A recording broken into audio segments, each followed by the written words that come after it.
નમસ્કાર દેવીય સજ્જનો, પવિત્ર શ્રાવણ માસ ચાલુ છે અને શ્રાવણ માસમાં વદ પક્ષમાં ગુજરાતની અંદર તહેવારો આવતા હોય છે અને તહેવારોમાં ત્રીજનું વ્રત, બોળ ચોથનું વ્રત, નાગ પાંચમ, રાંધણ છઠ, શીતળા સાતમ અને જન્માષ્ટમી અને નંદ મહોત્સવ આ બધું જ લાઇન્સર આવતું હોય છે. હવે આ વખતે આમાં પણ થોડો અપવાદ ઉત્પન્ન થયો છે. ચોથના દિવસે પાંચમ કરવી કે પાંચમના દિવસે છઠ કરવી કે છઠના દિવસે સાતમ કરવી, કંઈ આમાં બરાબર સમજાતું નથી. પણ હું તમને શાસ્ત્રીય રીતે ચોથ ક્યારે કરવી, પાંચમ ક્યારે કરવી, છઠ ક્યારે કરવી, સાતમ આઠમ આ ટોટલ માહિતી પંચાંગ અનુસાર આપું છું. તો મિત્રો ની વાતો આ ચેનલમાં તમારું હાર્દિક સ્વાગત કરીએ છીએ. મિત્રો, પવિત્ર શ્રાવણ માસ અત્યારે પ્રચલી રહ્યો છે અને ભગવાન શિવના હર હર મહાદેવના નાદ શિવાલયોમાં તમામ ક્ષેત્રોની અંદર આપણને સંભળાઈ રહ્યા છે. સરસ મજાની ગુંજ ઉઠી રહી છે અને એમાં હિન્દુ ધર્મના જે તહેવારો છે એ તહેવારોનું પણ આગમન થઈ રહ્યું છે. તો આપણે આજે જાણીશું સર્વપ્રથમ કે તો ફૂલ કાજલી ત્રીજ છે એ આ વખતે ત્રીજ અને ગુરુવાર એટલે 22 તારીખે યોજાશે. 22/8/2024 રોજ.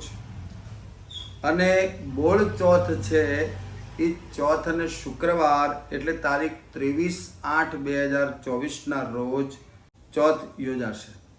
સવારે 10:40 પાંચમનું આગમન થઈ જાય છે ચોથના દિવસે. અને પાંચમ જે છે એ 24/8/2024 રોજ પાંચમને શનિવાર અને નાગ પાંચમ તરીકે એની પૂજા કરવામાં આવશે. અને પછી મિત્રો સાંજે છઠ મનાવવાની છે, કારણ કે છઠનો ક્ષય થઈ જાય છે. એટલા માટે પાંચમના દિવસે સવારે પાંચમ અને સાંજે રાંધણ છઠ આપણે મનાવવાની છે. અને 25મી તારીખે સાતમ અને રવિવાર એટલે શીતળા સાતમ 25 તારીખે મનાવવામાં આવશે. અને આઠમને સોમવાર તારીખ 26/8/2024 રોજ જન્માષ્ટમીનો પર્વ ઉજવવામાં આવશે. મિત્રો, આ વખતે એવું કહેવાય છે છઠનો ક્ષય છે એટલે પાંચમ ઉપર છઠ આવી રહી છે. ચોથના દિવસે સવારે 10:40 પાંચમ બેસે છે અને પાંચમના દિવસે સવારે 7:29 છઠનું આગમન થઈ જાય છે. એકાદી તિથિ વધઘટ થવાથી આ પરિસ્થિતિ સર્જી રહી છે. એટલે મિત્રો તમારે ધ્યાન રાખવું. ઘણા બધા વ્યક્તિઓના મારા ઉપર ફોન આવ્યા છે, પાંચમ ક્યારે, છઠ ક્યારે કરવી, સાતમ ક્યારે, આ બધા પ્રશ્નોના જવાબમાં. તો ફરી એક વખત પંચાંગ અનુસાર તમને માહિતી આપું છું કે 22મી તારીખે ત્રીજનું વ્રત, ફૂલ કાજલી ત્રીજનું વ્રત, 23મી તારીખે ચોથ, બોળ ચોથ અને શુક્રવાર, 24મી તારીખે સવારે નાગ પાંચમ અને પછી રાંધણ છઠ,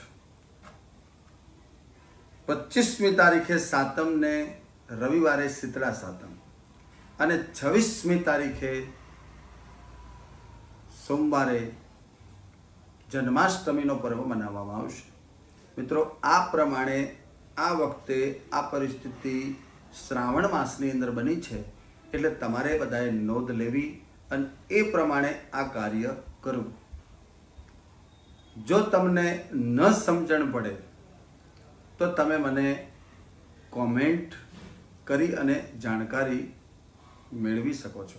મારા વિડીયોમાં તમે કોમેન્ટ કરી શકો છો અને કોમેન્ટ કરી અને તમે જાણકારી મારા દ્વારા ફરીથી મેળવી શકો છો.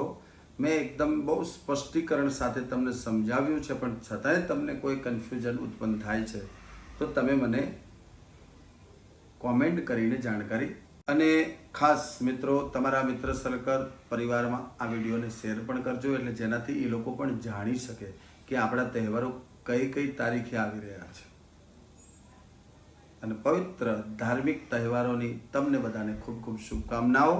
ઓમ નમઃ શિવાય. હર હર મહાદેવ. હર